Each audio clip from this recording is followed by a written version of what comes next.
some questions. Let me do that. We've got roving microphones. Just a quick reminder, if you can keep it as short and sweet as possible so I can give them a chance to respond. First name, if it's a question, who is it for? Right. Name is Trevor. I work in the government department just down the road somewhere. You're not sure? Is it state security? I just wanted to change tack somewhat and reflect on the outing of people. And is that significant in itself? Outing of people, you mean in what sense? As racists? Yes, okay. Yes. All right. Another question? I'm Sipo Kumalo from Ratios Native, which is a data management and analytics consultancy company. Data says a lot, okay? And my observation is that a lot of people, not a lot of people, almost everyone in South Africa speaks in silos. In other words, you speak from where you come from. And a lot of cross-references do not agree. Okay, that's one thing that I'd like to just put out there.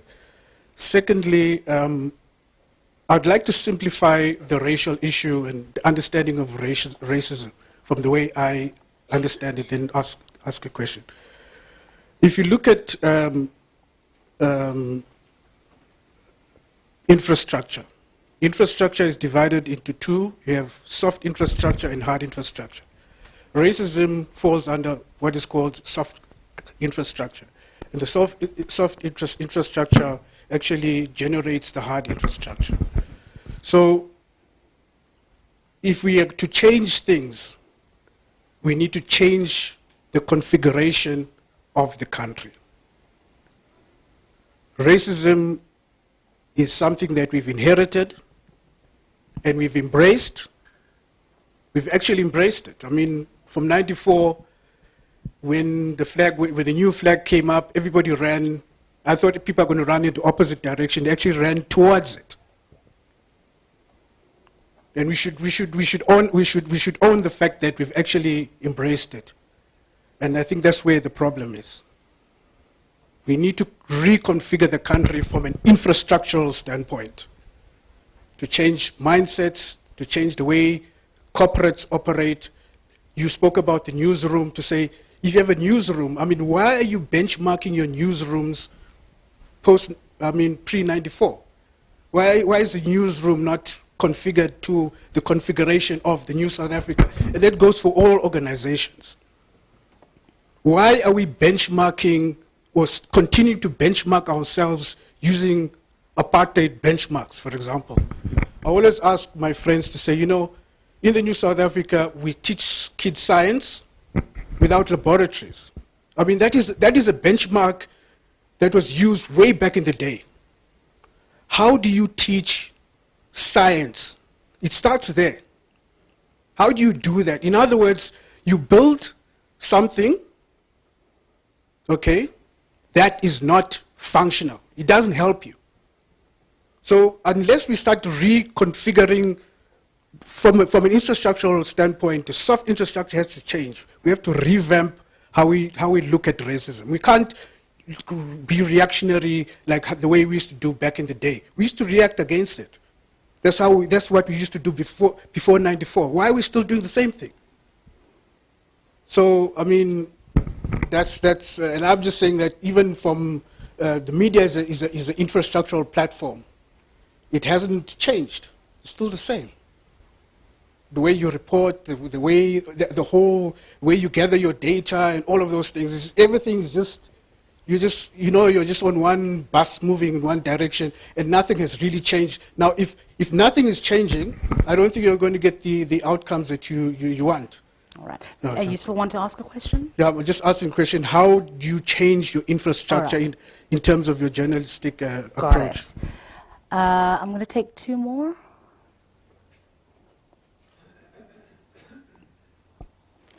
You're making notes, right?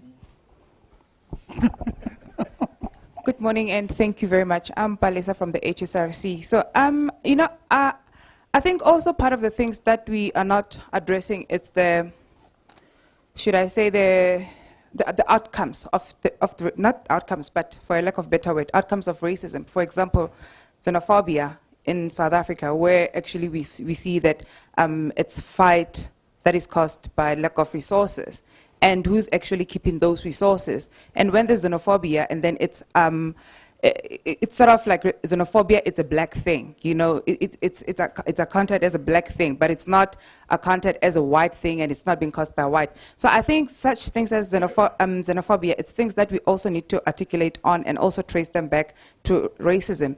And also colorism, where you find that the issue of yellow bones and, you know, bays and whatnot. I mean, also, what perpetuates us to be thinking that? And yeah, I have lots of questions, but then I just want to keep them short. Okay. And also, I wanted to talk about, I'll get back to it. Think about it, think about it. We'll take one more. There was a hand right behind there. Chimera from the Helen Suzman Foundation. I want to talk about the media's complicity in portraying white pain and black pain. I don't think it's a problem exclusive to South Africa. We're very well aware of a number of our Facebook friends changing their profile pictures to flags of France, but, you know, desensitized to children being nerve gassed in Syria or bomb attacks in Kenya, or the infinite number of, you know, war crimes and horror that goes across Africa. That's not new, I think. I think what's interesting for me is that you can almost expect that narrative from the American media, where white people are the majority, for the Charleston shooter to get that backstory of being a loner and misunderstood and has mental issues and all of that, and for black violence to be normalized. Why has the media in South Africa adopted that strategy of normalizing black pain, but not in how it manifests in action? We're so shocked at white pain that Matthew Theunissen needs a backstory, and Ashley Schultz needs to be made a martyr, and we need to know about her struggles. And Thokoza Kwabe doesn't get that respect, right? He has to put out his struggles in order to circumvent this politics of dickness that's now become something that's happened. And in a country where black people are the majority, that seems to me a bizarre strategy to make white pain so abnormal. I think going to what Angela Fick was saying about this dichotomy of why are we focusing on the penny sparrows, it seems to be detracting from these other seemingly innocuous but more pervasive and pernicious everyday microaggressions. But, you know, he then speaks about the everyday reality of us as relative middle-class people in the workplace. What do you do when the media just, you know, ambushes you with a story about overt racism? I think as a person of color, you can get upset about it, can ruin your whole day, and that's a work day gone because it's your emotional energy, you know, getting upset over an act of racism. Or you can engage in this revolutionary self-care and immunize yourself to it. Or you can do what I think he's suggesting is, you know, focus on the bigger issues. But that is a choice that it's not fair to have to make. And is the media or within your workspaces, I mean, I think we're sort of watching a very internal conversation going on. We're not part of these office spaces within media strategy meetings and stuff to understand the interaction or the effect on your consumer. Okay. Yeah. Thank you. Something like I think the crisis, I think we have to be honest with ourselves that the crisis is not just of white liberalism. It's also a crisis of progressive, if I may, forces who found themselves walking into the corridors of power, not just in government, but in media as well, in 1994. Many people, I confess to be one of those people, who believe that that we have a chance to build a united, non-racial, non-sexist, and democratic South Africa.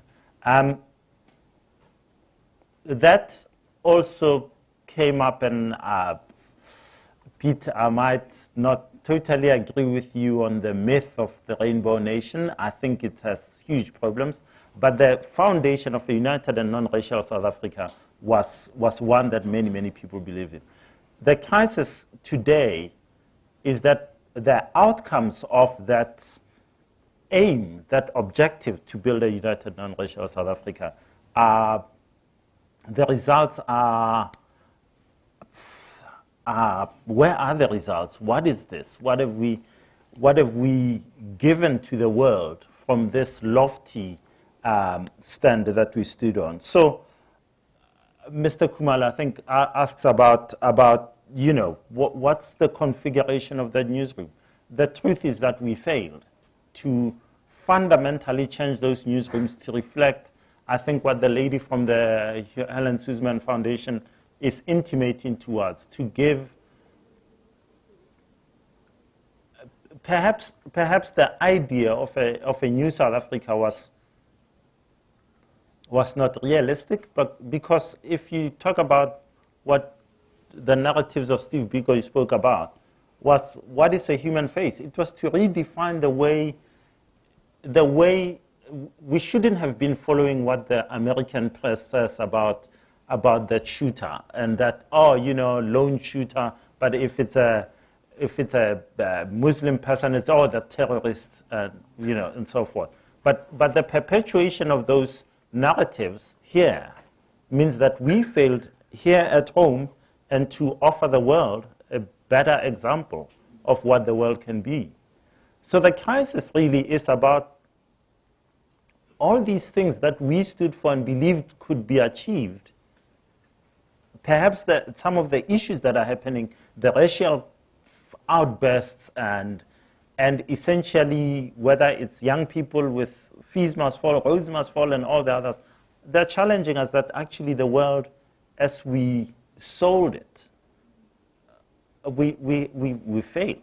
We failed because if Peter and I are sitting here today talking about Alan Craig and saying, oops, how did we do that? It means we didn't reconfigure that newsroom. We despite all the things that happened, 1994, I can tell you, today we talk about where are the black editors in newspapers, on broadcast television.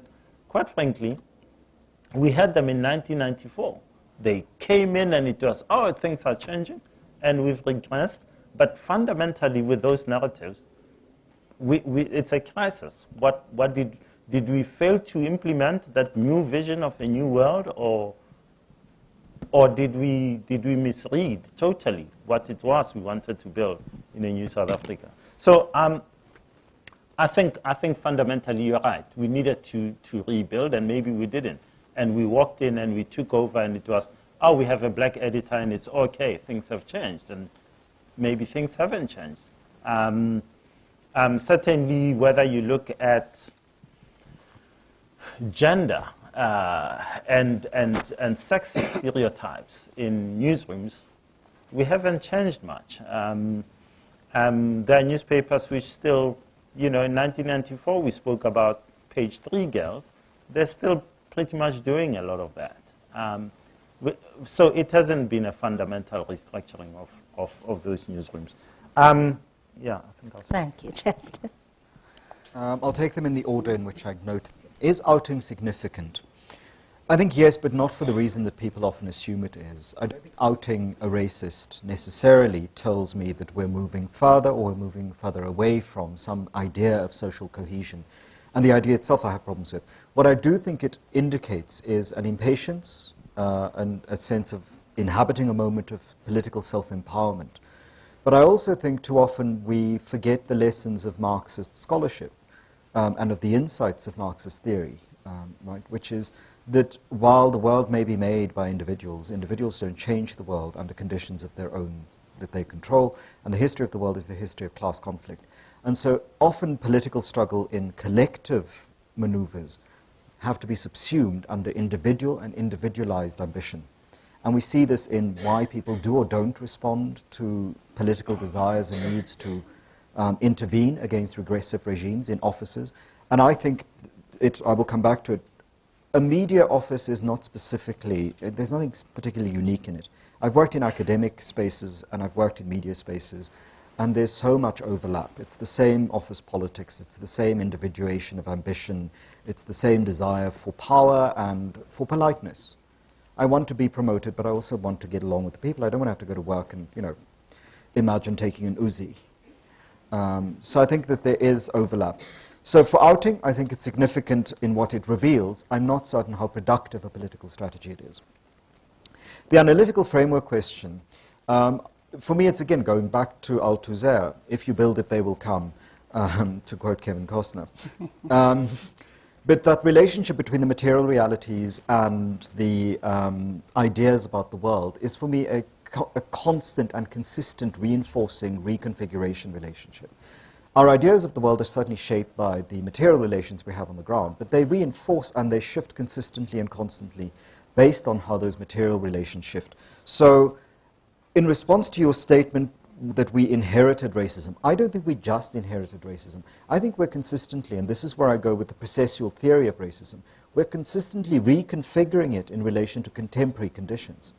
Racism in 1987 and racism in 2016, for me, are not the same phenomenon, because they don't inhabit the same political economy. And I return to this phrase political economy repeatedly, because if racism in apartheid South Africa wasn't, but we could imagine it was something specific to this nation state, and the free nation state we were imagining, that resistance that you were talking about, which is the old habit. Racism in 2016 is related to a transnational political economy in which increasingly through those treaties like the Transatlantic Trade Partnership and the TTIP and the renegotiations, the WTO, the WEF, all of that stuff means that nation states are now increasingly less powerful than multinational corporations and can't protect their citizens against the exigencies of multinational corporations. So the infrastructure has certainly changed. And I'm not sure whether that's hard or soft infrastructure, but the material conditions in my reading of your analogy have shifted. So our ideas of how we change those can't remain the same. That I agree with you. But I don't think we've just inherited it. I think we're consistently reworking it, and it's being reworked by us, for us, race and racism. And I think there, the exercise of the imagination as a political act is absolutely essential. And this is what I think is the disconnect between older and younger people when they look at the decolonizing/fall movements. Young people are increasingly wanting to imagine a world very differently, and that includes the political process by which that reimagination and reinvention will happen. And the rest of us sit inside old political forms, organizations, parties, structures, the government, the state, and we go, this is unacceptable. You are being anarchist. And these are social scientists, and you go, have you looked up the definition of anarchy lately? Like, really, anarchy is not chaos. Don't be lazy, right? So I agree with you that it is, in your analogy, what I see as infrastructure, what you say is infrastructure. I think of ideology and material, our ideas and the way we live. The media has not changed. I think the media has changed. I think it has changed significantly, not just in the ways that Justice has outlined, I agree with that, but also in terms of, again, that political economy. The actual way in which information is gathered has shifted radically. The way that speed and modes and media through which information is distributed, that's all changed. News media of the broadcast kind no longer break stories. No matter what CNN tells you that it's a breaking story. The story is broken on social media platforms. What traditional broadcast media do is something else. You no longer have to wait 2 days to hear what happened at this particular colloquium. For it to be written up, go through the editorial process. You go on Twitter and you know what people said, or you know what somebody heard, somebody thinking, saying what they thought they said, right?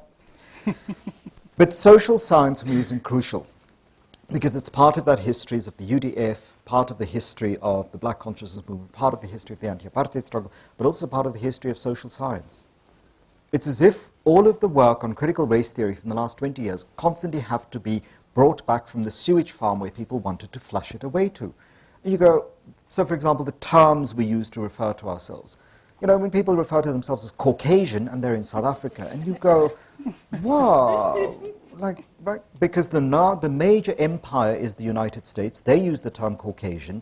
They realized how problematic the term Caucasian is during the Boston bombings, when an actual Caucasian, who isn't a white Caucasian, but is from the Caucasus region, but wouldn't be read as a Caucasian, you know, that struggle.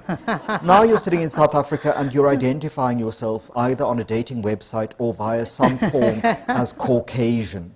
and then you spell it with an O, and you're just like, this is depressing, right? And I have this concern that we, in our struggles against racism, must be wary of thinking we're being euphemistic in the use of terms and ignoring the history of term usage in this country that can be politically productive, have been politically productive, and don't forget them.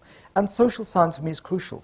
Because again, if we're using somebody else's terms in our coverage of stories, or in our thought about ourselves, or in the social science we do, are we not becoming victims of, and I hate the word victims, but do we not become people who demonstrate the very colonial alienation Ngugi spoke about in the relationship to the old empires, now in a relationship to the new empire? In a neoliberal 21st century, calling yourself a Caucasian isn't some slippage. And I know somebody who got NRF funding, did a whole research on the use of identity and race on social media platforms, and kept referring to the white people in South Africa as Caucasian. And I go, well, you know, then I have that bourgeois response of, God, my tax money is wasted. Social scientists standing, awarded, rewarded, NRF money, my tax money, state accreditation, Caucasian. I'm like, really? Come. So the 21st century political economy is absolutely essential, because whose terms we find ourselves using. Do we refer to the Muslims as Islamists, as terrorists, as insurgents? Those are all terms that circulate in a global, multinational, transnational economy for which the nation state clearly has failed to protect us from.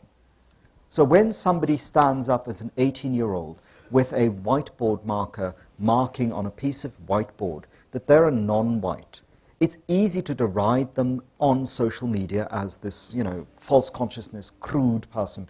But actually it's a failure of all of us who are the adults in the state who've come to the point where an 18-year-old, having come through post-apartheid education, doesn't understand the history of that term, doesn't understand the political economy within which identity is configured. And worse, the 38-year-old or the 50-year-old who is sitting in a position of power of decision-making, whether they're going to grant an NRF grant, and that's a committee, or whether they're going to tell a story in a newspaper or on a channel or via a radio in a particular way using certain terms, has no more sophistication than the 18-year-old. Why are we outing the 18-year-old? And as for Alan Knott Craig, there's a reason people wouldn't out him, because people like him sue. Whereas the person who is sitting in a village and is being outed can't sue with the same power. And it's that political economy of poverty that you spoke to, which is why some people's faces can be on air as part of a story about poverty, and some people's faces can't be on air as illustrations of a story about the skewed ownership of the economy in South Africa, because those people sue. They drag you through the BCCSA, they take you to the Ombudsman. There's a political economy within which is happening. And so we need to, I think, consistently go back into the social science scholarship when we make the critiques, not just of our everyday lives and of the institutions, but of the larger landscape. So for me, it's not just a larger question. It's a very textured, lived question. And what tools do I avail myself of when I make those choices? When I talk on Facebook or on television, am I using those tools, or is this a moment where I go, yeah, I've heard that there are these drugs against XDR-TB, but I'm going to wave a mint leaf over my head and we will all get better from the XDR-TB or the multi-drug resistant TB. Because, you know, it's an open conversation. I believe this, my opinion is valid, because increasingly people are also illiterate. We have people in positions of power in this country who are illiterate, who can't tell the difference between an opinion, an interpretation, and an argument. They never apply the why regress. So somebody's opinion is out there. Apply the rational test for whether this is an explanation or whether this is an explanation away. The difference between opining and interpreting. Some people say to me, we like your opinions. I'm like, I don't have any. You don't know them.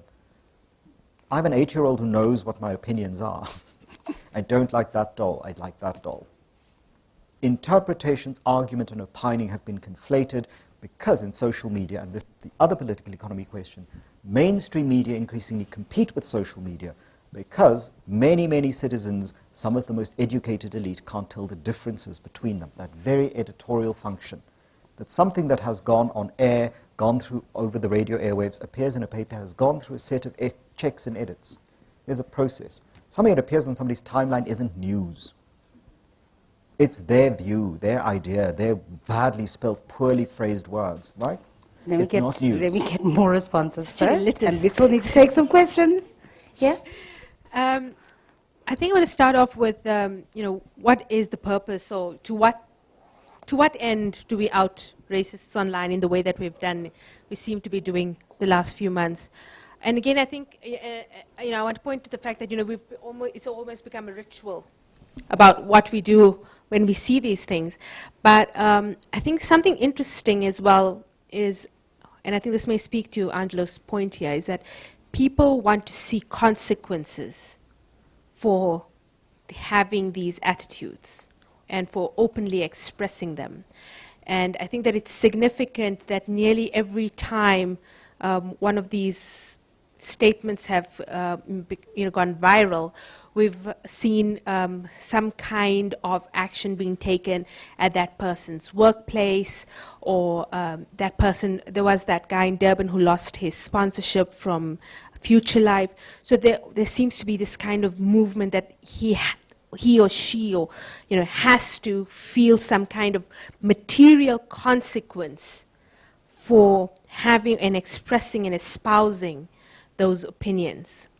And I'm not supporting it, and I don't think it's the right thing to do, but I think that it speaks to a kind of frustration about what exactly do we do when we are confronted with racism, and that it is disempowering a lot of the time, and that people, this entire ritual that is evolving almost makes people feel empowered in some way because they're able to sanction somebody for being racist, right? So, I mean, I think that's the way I interpret it. I actually, I had a rigorous debate with a few journalists just last week, like, to what end do we now speak to this, this latest one? Like, why do we need to retweet his, the screenshot? Why do we need to, should we be doing it? For what, right? So I think importantly that it's not like the news media are not having these discussions, not only within news organizations themselves, but also across. With everybody, I think, is trying to grapple with this, but I think significantly, it often isn't news media who make these things go viral. It's social media users themselves, and it's news media then who pick them up, right? So I think that's significant as well. And also, we're kind of living in this age of virality, and we're trying to, and I think this is what news media is trying to, try, because that's what the news media is competing against. Is things going viral on social media, and how do you combat that, or how do you speak to it or against it or add value to it? So I think that's kind of like the kind of space, the headspace, a lot of the people who, take these things forward inhabit. In terms of the infrastructure of newsrooms, and there's no denying your point, is that, it is an infrastructure problem. But I think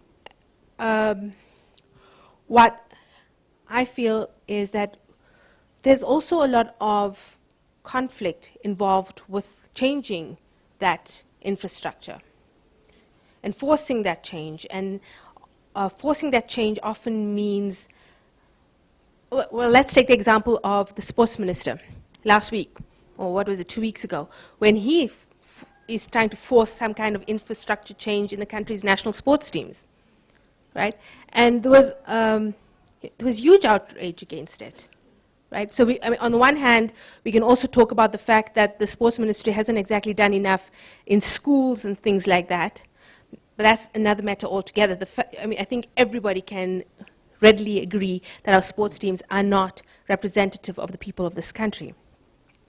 And we look at the kind of outrage and opposition that move garnered, and you understand the kind of space, and I think that for many, sort of media owners, they are wary of that, and so they're trying. And again, it's this kind of like what Angelo referred to as this kind of politics of politeness.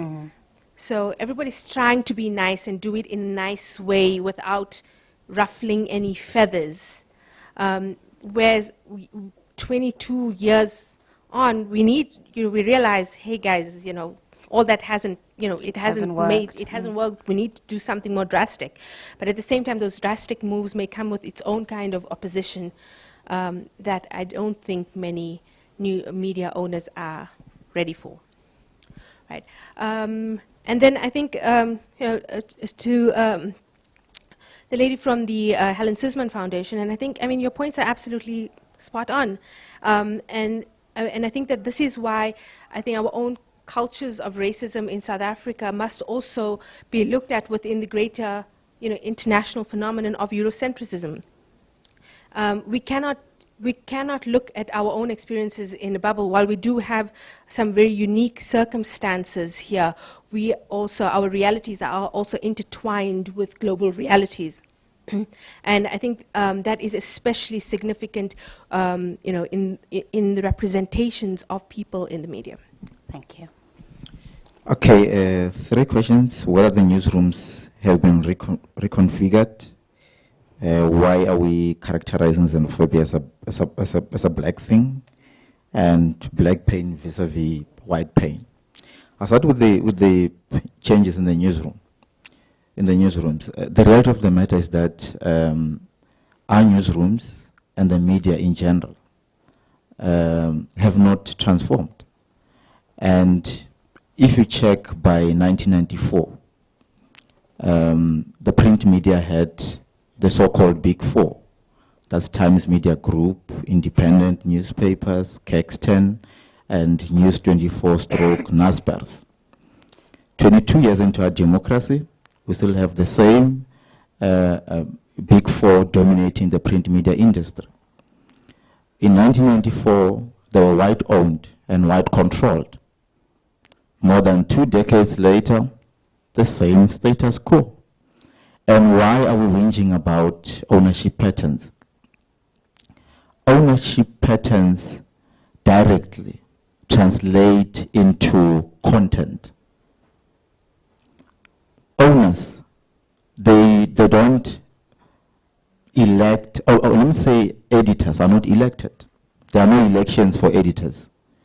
Editors are identified by the owners for whatever reason, and they get approached and they get hired, they get given a brief to say, I am so-and-so, I'm the owner of this media house, I want you to edit this paper and this is what I expect of you. And in most cases, even though black people would be appointed as editors, the brief won't change. The brief will be the same, and the framework within which they have to operate won't change. You can't tinker with that framework or the brief. If they say to you, I want my newsroom to remain the way it is, for example, or I want my paper to appeal to the white middle class or to appeal to the black middle class, you can change that. And that then cascades down into the newsrooms, because it means the narrative won't change because the owners have given this editor, who is now black, a particular brief which maintains the status quo, which is not transformative, which doesn't cover the black majority or rural people or people who are in the rural provinces. So as long as we're still sitting with this crisis of ownership, which is racialized, you're not going to deal with racially skewed narratives. I mean, proof is there already. How many black editors who were deemed to be progressive were hired after 1994, and they went on to try to change or transform their newsrooms? They were fired. Owners can just wake up in the morning and say, look, I think my paper is losing its traditional readers. And can we part ways? So as long as we don't change ownership patterns, we can sit here and talk about how newsrooms have not been reconfigured. You can't reconfigure a newsroom as long as the owner is not willing to change. Recently, the Big Four, through PDMSA, which is their employer body, they were told that in terms of the law, you are supposed to have complied with the BE codes by selling 20% of your companies to black investors by 2013. It's the law. All the sectors of the economy are complying with specific charters. They have not done so. When they were told, they said, okay, we'll appoint our own task team to investigate whether you guys are telling the truth. That task team came back with the same result. It was led by Matata Zedu, Professor Zedu. It said, you guys have not transformed and you have not complied with the law. What did they do? They then dissolved PDMSA and said, we want to operate independently. We want to negotiate as individuals. So you can see that there's that silent, subtle resistance to this kind of transformation that we are talking about here. So you can't expect the newsrooms to be reconfigured when the owners are silently resisting that with the help of the government, because the government has got the power to enforce this kind of transformation, but they've not done anything. If anything, the media industry has been the only industry treated with kid gloves by the government since 1994, which is so sad and shameful. The government can intervene, they can pass laws, they can come up with legal and policy frameworks to enforce transformation of the industry. They can pass laws and say, as long as a media organization is not transformed or is not complying with BE codes, they are disqualified from doing business with government. They can do so if they want, but they are not. Which is the reason why we're still talking about the newsrooms being untransformed, the narratives not changing. It's because the ownership patterns have remained racially skewed. The print media, which is the most influential in this country, is still white controlled and white led. What we see in the newsrooms is that a few acceptable blacks would be hired, and what will qualify somebody to be an acceptable black? Usually it will be someone who's not willing to transform, someone who's willing to perpetuate the status quo, someone who is amenable to influence by the owners, someone who is not willing to do that which society or the black majority expect them to do in the newsrooms. Someone who's willing to accept a fat paycheck and go home and forget about the wishes of the black majority and the rural poor people. Those are will be the so-called acceptable blacks. Pete, can I ask you to pause for 1 second? I know you still have to answer the last two.